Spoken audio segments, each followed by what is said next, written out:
दोस्तों स्वागत है आपके अपने चैनल सिविल साइट विजिट में। आज का वीडियो इंटरेस्टिंग होने वाला है क्योंकि आज मैं जो चीज़ आपको बताऊंगा वो आपके काफ़ी काम आने वाली है। आज मैं बताऊंगा कि प्लास्टरिंग से पहले आपको क्या क्या चीज़ें करना है कि आपकी प्लास्टरिंग वर्क एकदम परफेक्ट हो, और दूसरी चीज़ प्लास्टरिंग के दौरान क्या क्या चीज़ें करनी है, जहाँ प्लास्टरिंग के बाद ऐसी टिप्स बताऊंगा जिससे आपका खर्चा भी बचेगा और प्लास्टर एकदम एक्यूरेट वे से होगा जिसकी लाइफ बहुत ज़्यादा होगी, मैं गारंटी देता हूँ। तो स्टार्ट करता हूँ मैं। सबसे पहली चीज़ क्या करनी है, सामने आप ब्रिक देख रहे हो। ब्रिक को जब भी ब्रिक वर्क हो रहा हो तब उस दौरान ही आपको तैयारी करनी है प्लास्टर के लिए। सबसे पहले आप देख रहे हो जहाँ जहाँ ब्रिक लगी है वहाँ बीच में ऐसे ग्रुप जैसा बना हुआ है। ग्रुप, ये ग्रुप प्रॉपर वे से होना चाहिए, मतलब अगर ग्रुप नहीं होगा तो प्लास्टर अच्छे से चिपकेगा नहीं और वो बॉन्ड अच्छे से नहीं बनाएगा ब्रिक के साथ। ठीक है, ये हो गई बॉन्ड बनाने की। लेकिन एक चीज़ और रोकती है ब्रिक को जो बॉन्ड नहीं बनाएगा, वो है क्यूरिंग। अगर आपने प्रॉपर वे से क्यूरिंग नहीं की है दीवार की, मतलब उसको ऐसे तो 7 से 10 दिन तक क्यूरिंग करना ही करना है आपको, लेकिन उसको क्यूरिंग तब तक करना है कि वो पानी सोखना बंद कर दे। मतलब आपको कैसे चेक करना है, आपने पानी पाइप ली, पानी मार रहे हो आप और वो पानी नीचे पहुंच रहा ही नहीं है, मतलब अंदर ही सोखती जा रही है ब्रिक, तो वो अभी भी ब्रिक को पानी चाहिए। तो उसको तब तक पानी आपने क्यूरिंग करनी है तब तक वो पूरा पानी सोख ना ले। 7 से 10 दिन आपको क्यूरिंग करनी है प्लास्टर से पहले। ये पहली टिप होगी हमारी कि एक तो ग्रुप प्रॉपर वे से होना चाहिए, जहाँ नहीं तो झाड़ू मार लो अच्छे से, उस पर झाड़ू से भी कर सकते हो जहाँ ग्रुप बनाओ। ठीक है, दूसरी चीज़ उसकी क्यूरिंग प्रॉपर वे से होनी चाहिए, ये हमारी पहली शर्त है अगर आपका प्लास्टर अच्छा होगा। दूसरी में मैं आता हूँ, सामने आप देख रहे हो एक तरफ ब्रिक वर्क है, एक तरफ है हमारा कंक्रीट। तो इसमें क्या करना है आपको, इसमें जब भी आप प्लास्टर करोगे इसमें आपको चिकन मैश लगानी है। मतलब जो जिसमें हम मुर्गा वगैरह रखते हैं, आपने देखी होंगी वो जाली जो लगी होती है, वो जाली आपको मतलब 4-4 5-5 इंच दोनों जॉइंट पे आधी आधी डाल देनी है। मतलब 3 इंच इस तरफ आ जाए, 3 इंच उस कंक्रीट पे आ जाए, तो उस पे हमें वो चिपका देनी है कि बाद में क्या हो, जब भी आप प्लास्टर करो तो प्लास्टर अच्छे से उस एरिया में हो जाए। ये नहीं हो कि वहाँ क्रैक बन जाए, एक दरार जैसी बन जाएगी, वो बड़ी ख़राब भी दिखती है और वो मतलब बाद में जाके डिटोराइड मतलब प्लास्टर आपका ख़राब होने लग पड़ेगा। देखो जहाँ जहाँ आपको कंक्रीट होगा ना, कंक्रीट और ब्रिक का जॉइंट जहाँ भी होगा ना, वहाँ आपको चिकन मैश लगानी लगानी है। ये में दूसरी शर्त है हमारे अच्छे प्लास्टर की, अगर आपको अच्छा प्लास्टर चाहिए। देखो इसको मैं दूसरी में ही गिनूंगा। जो कंक्रीट का सरफेस है उसको रफ कर देना है, मतलब उसमें एक तो बोलते हैं हम, अगर टेक्निकल वर्ड में बोलूँ उसको बोलते हैं हम हाकिंग। हाकिंग क्या होता है, मतलब किसी भी औजार से किसी भी तेज जो होगा थोड़ी यहाँ शार्प एज से उसको हम टाँचा मार देते हैं, मतलब उसको निशान बना देते हैं, रफ बना देते हैं सरफेस को। अगर वैसा नहीं करना है, जैसा आपको कंक्रीट सरफेस होता है तुरंत उसको रफ कर दो कि बाद में उस पर प्लास्टर चिपक जाए। ये भी चीज़ आपको ध्यान रखनी है। मतलब उस पर हाकिंग, अगर मैं टेक्निकल जो इंजीनियर कोई देख रहा होगा तो आपको हाकिंग प्रोवाइड करवानी। अगर आप कॉन्ट्रैक्टर भी हो जहाँ अपना घर बना रहे हो तो वहाँ हाकिंग आपको प्रोवाइड करनी है। दो जगह आपको हाकिंग प्रोवाइड करनी पड़ेगी। एक तो आपको छत हो गया, सामने आप छत देख रहे हो, अगर वो उसमें शटरिंग हुई है, फट्टे वगैरह लगाए हुए हैं, प्लेट्स नहीं है, तो वो अपने आप थोड़ा बहुत रफ हो जाएगा तो प्लास्टर आपका टिक जाएगा। लेकिन कहीं जगह वो नहीं होता है तो आपको वहाँ क्या करना है, हाकिंग प्रोवाइड करनी है, मतलब सरफेस को रफ करना है प्लास्टर के लिए। ये चीज़ आपको ध्यान देनी ही देनी है, ये मैं आपको कहूँगा। और सामने आप देख रहे हो जो ब्रिक वर्क हुई है, ऐसा ब्रिक वर्क होना चाहिए कि उसमें रफ सरफेस हो, ग्रूव बने हुए हों। ये चीज़ें आपको प्लास्टर से पहले होनी चाहिए। मैं फिर रिपीट करवाता हूँ, क्या था, एक था हमारा क्यूरिंग प्रॉपर वे से करनी है। दूसरा आपको चिकन मैश प्रोवाइड करनी है जो भी कंक्रीट सरफेस होगा। तीसरी आपको रफ सरफेस रखनी है, हाकिंग प्रोवाइड करनी है। ये तीनों शर्तें होगी। अगर हाकिंग और क्यूरिंग जहाँ आपको चिकन मैश के बारे में नहीं पता है तो प्लेलिस्ट देखना, उसमें मैं वीडियोस डाल चुका हूँ इसके बारे में, आप देख सकते हो। ये हो गई हमारी 3 चीज़ें। अभी हम बढ़ते हैं प्लास्टर करते दौरान आपको क्या क्या क्या चीज़ें ध्यान देनी है।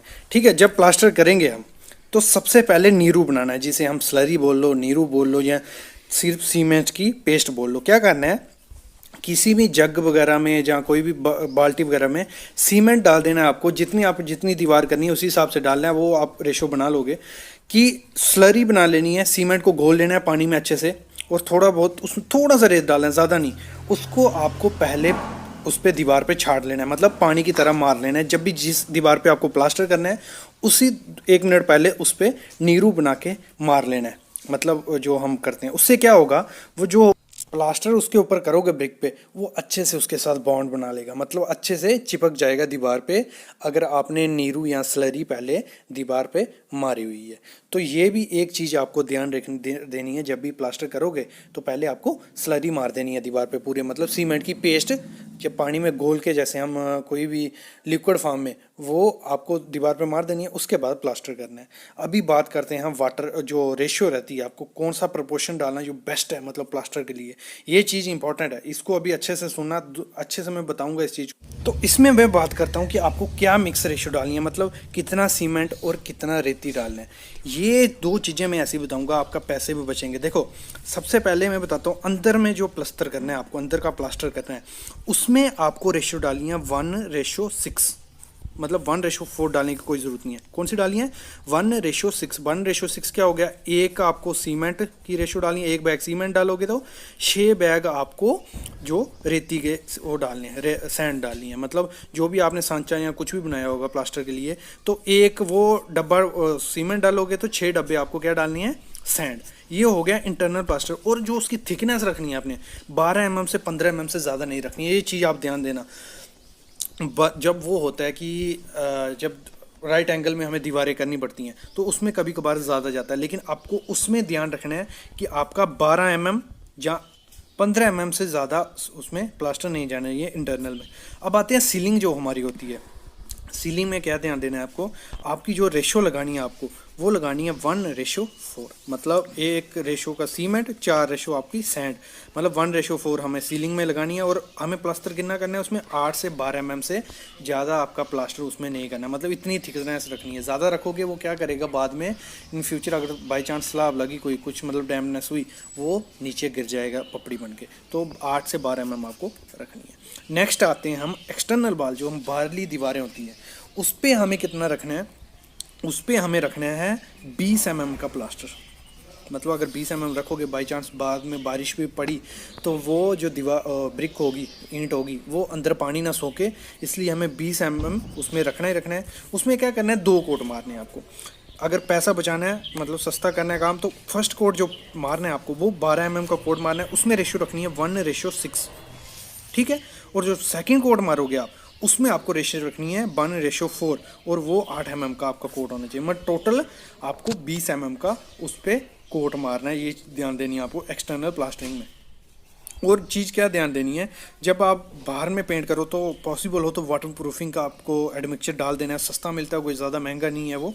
300 mm एक बैग में आपको डालना है। उससे क्या होगा, आपका पानी अंदर आने के चांसेस कम हो जाएंगे, मतलब प्लास्टर पानी नहीं सोखेगा। क्योंकि कभी कभार क्या होता है, जो हमारा प्लास्टर मतलब जो सैंड होती है वो अच्छी नहीं होती है, वो क्या करती है, बारिश पड़ेगी वो पानी सोखेगी अंदर को। तो वो चीज़ ध्यान देनी है कि ऐसा प्लास्टर यूज़ करना है कि जो पानी सोखे नहीं। दूसरी चीज़ वाटर प्रूफिंग में बोलता हूँ, मिक्स कर लो, थोड़ा बहुत ज़्यादा खर्चा पड़ेगा, लेकिन वो सेफ़ रहेगा फ्यूचर के लिए कि आपका कोई भी बाद में दिक्कत नहीं आए, इसलिए वाटर प्रूफिंग आपको ऐड कर लेना है उसमें। एक चीज़ मिस्टेक की जाती है, देखो जब भी प्लास्टर करवाते हो आपको ध्यान देना है जहाँ जहाँ आपकी बाद में टाइलिंग होने वाली है, मतलब आपकी बाथरूम में टाइलिंग होगी या टॉयलेट में टाइलिंग होगी या वार्डरोब वगैरह, जहाँ भी आपको बाद में कंस्ट्रक्शन करनी है वो एरिया आपको रफ़ करवा लेना है। इसमें क्या होता है, तब भी रफ़ नहीं करते हैं, बाद में भी रफ़ हो जाता है, लेकिन उसमें क्या होता है, तब हेयर लाइन क्रैक पड़ने के चांसेस भी होते हैं कि छोटे छोटे क्रैक पड़ जाते हैं प्लास्टर में, बाद में करते जब हम। तो एक चीज़ और होता है, अगर हमने अभी नहीं की होगी, बाद में खर्चा पड़ेगा करने का, तो ये चीज़ ध्यान देनी है। जैसे आप सामने देख रहे हो, ये एरिया जो है टाइलिंग के लिए ये रफ़ कर दिया गया है पहले ही, तो ये चीज़ भी आपको ध्यान देनी है जब प्लास्टर आप करवाओ या प्लास्टर आप करवाओ। ये हो गई सब चीज़ें, मतलब प्लास्टर तक कंप्लीट हो गया। अब आती है मेन चीज़ जिस पे पूरी उसकी लाइफ भी टिकी होती है, और जो मेन चीज़ है वो बहुत ज़्यादा जगह देखी है मैंने, ध्यान देते ही नहीं है, वो होती है तराई या क्यूरिंग। मतलब जो आपकी प्लास्टर की तराई है, क्यूरिंग है, वो इतनी ज़्यादा इंपॉर्टेंट है कि उसकी लाइफ उसी पे डिपेंड है। अगर आप प्रॉपर वे से उसको क्यूरिंग नहीं करोगे, मतलब तराई नहीं करोगे, 7 से 10 दिन उसको आपको तराई करनी है। जैसे मैंने ब्रिक के केस में बताया कि आपको तब तक क्यूरिंग करनी है तब तक प्लास्टर पानी सोखना बंद ना कर दे, तो आपको उसकी क्यूरिंग करनी ही करनी है। क्यूरिंग करोगे उससे क्या होगा, उसकी लाइफ भी बढ़ेगी, और जो हाइड्रेशन प्रोसेस होता है, टेक्निकल वर्ड में बताऊँ मैं, सीमेंट का, वो भी कंप्लीट होगा। तो आपको उसकी क्यूरिंग करनी ही करनी है, ये चीज़ भी आपको ध्यान देनी है।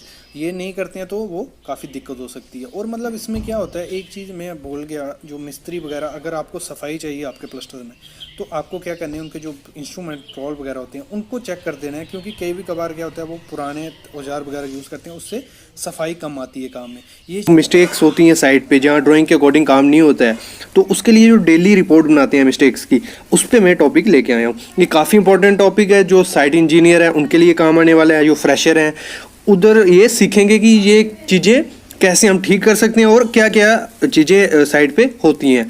तो यही क्वेश्चन जो मैं आज टॉपिक बताऊंगा, ये इंटरव्यू में भी आपको काफ़ी काम आने वाले हैं। सामने देख रहे हो date, area, contractor, observation, requirement, ये फॉर्मेट रहता है। अगर आपको ये फॉर्मेट चाहिए तो आप मैसेज करें, मैं आपको ये फॉर्मेट सेंड कर दूंगा। तो मैं स्टार्ट करता हूँ। पहली जो मिस्टेक देखी गई साइट पे, वो देखो ये क्या है, कंस्ट्रक्शन जॉइंट है। तो अगर आप पढ़ना चाहो तो नीचे देखो, construction joint of concrete in column shall be proper finished, if any honeycomb found it shall be repaired immediately. मतलब जो कंस्ट्रक्शन जॉइंट किया है, मतलब पहले आधा कॉलम पर है, उसके बाद ऊपर उसको अपग्रेड किया है, एक्सटेंशन किया है, तो वहाँ अच्छे से प्रॉपर से जो फॉर्म वर्क था वो किया नहीं है। उससे क्या हुआ है, स्लरी लीकेज हुई है और हनीकॉम्ब बन गया। इसको अच्छे से आपको अटेंड करना है, अच्छे से सही करना है। नेक्स्ट है जो हमारा clear cover shall be provided. सामने देख रहे हो सरिया बिल्कुल फॉर्म वर्क से टच हो रहा है, तो ये भी बड़ी मिस्टेक देखी जाती है साइड पे कि जो कवर नहीं मिलता है। तो इस चीज़ को भी आपको पहले से ही करना है कि आपको जो कवर प्रॉपर मिले। देखो छोटा सा कवर डाला हुआ है, ये नहीं चलेगा।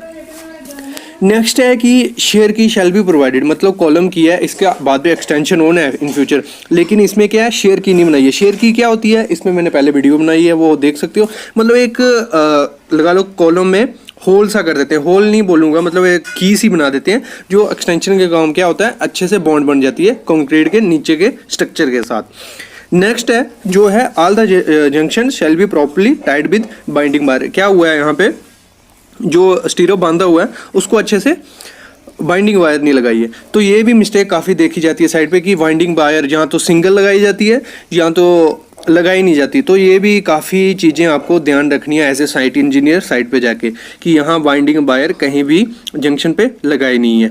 नीचे है बैक फिलिंग शेड भी डन इन लेयर, जो सामने किया है एकदम से मिट्टी डाल दी है, कोई लेयर में वो नहीं की है बैक फिलिंग। तो आपको 200 की लेयर बनानी है मिनिमम, और सैंड रिप्लेसमेंट टेस्ट आपने उस पर करना ही है, मतलब सॉइल कंपैक्शन टेस्ट की उसकी कितनी परसेंटेज कंपैक्शन हो चुकी है, ये भी आपको ध्यान रखना है। नेक्स्ट है फेरी फेरी reinforcement shall be continue as drawing. मतलब क्या हुआ है, ड्राइंग के अकॉर्डिंग यहाँ जो जॉइंट्स पे आपको दिख रहा नहीं होगा, एक मतलब कट कर दिया सरिया, पूरा उसमें नहीं चढ़ाया हुआ है। तो ये क्या करना है, मिनिमम 300 आपको जो आपकी रेनफोर्समेंट है वो लैब करवानी है। कहीं भी अगर कॉलम है या कुछ बॉक्स सेक्शन है, कुछ भी कहीं भी जो है आपका एकदम से कट नहीं करना है, लैब होना ही चाहिए अल्टरनेट। नेक्स्ट है ग्राउटिंग की हुई है और क्यूरिंग नहीं है। तो क्या करना है, 3-4 इसका ग्राउटिंग का क्या रहता है, जल्दी ही जो अपना ग्राउटिंग मटेरियल होता है फ्लोएबल है अगर, तो वो सूख जाता है। 3-4 घंटे के बाद उसकी क्यूरिंग स्टार्ट कर देनी है, मतलब उसमें वेट हेजिन क्लोथ्स डाल दो, या ऐसे क्यूरिंग आपको 3-4 घंटे के लिए कर देनी है, 7 दिन के लिए कंटिन्यू उसको क्यूर करता रहना है। यहाँ क्या हुआ है, फॉर्म वर्क डायरेक्टली निकाल दिया, मतलब उसने या तो ऑयल नहीं लगाया होगा फॉर्म वर्क पे, तो डायरेक्टली निकाल दिया। उससे क्या होगा, कॉर्नर टूट गए हैं। मतलब जो क्या करना है, हमेशा जो भी आप शटरिंग यूज़ करो उसको अच्छे से ऑयल लगा के फिर बाहर निकालो कि उसका जो कॉर्नर्स हों वो नहीं टूटे। नेक्स्ट क्या है, ये क्यूब रहते हैं आपको, मतलब विद इन 24 आवर, मतलब जैसे 24 आवर के बाद खोल के उनको आपको CMTL, मतलब जो भी आपकी लैब है वहाँ आपको टेस्टिंग के लिए भेज देने हैं। नहीं भेजोगे तो उसको पहले पॉन्ड या किसी में अच्छे से क्यूर करके रखना, क्योंकि 3 या 7 या 28 दिन के बाद उसका टेस्ट करना होता है। इसके लिए वो उसको अच्छे से प्रॉपर वे से उसको आपको रखने हैं संभाल के।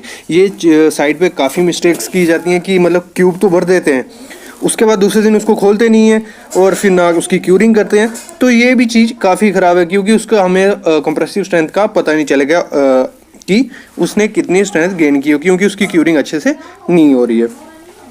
नेक्स्ट है clear cover shall be maintain as per specification required. मतलब देखो सामने देख रहे हो हमारे वेंट अप तोड़े हुए हैं, लेकिन उसमें क्लियर कवर उधर 0 हो गया, टच हो रहा है पूरा सॉइल से। तो ये काफ़ी मिस्टेक है। जहाँ भी सॉइल आती है मिनिमम 50 mm कवर आपको देना ही देना है। ऐसे 75 mm रहता है तो वो आपको देना ही देना है। Honey com shall be repaired ऐसे, मतलब देखो सामने हनी कॉम आया है, तो इसको अकॉर्डिंग जो ड्राइंग कहती है, जो IS कोड कहता है, उसके हिसाब से आपको इसको अच्छे से रफ करके अच्छे से इसकी फिनिशिंग करनी है। इस पर एक वीडियो भी है जिसमें मैंने बताया कैसे हम अच्छे से उसको करते हैं।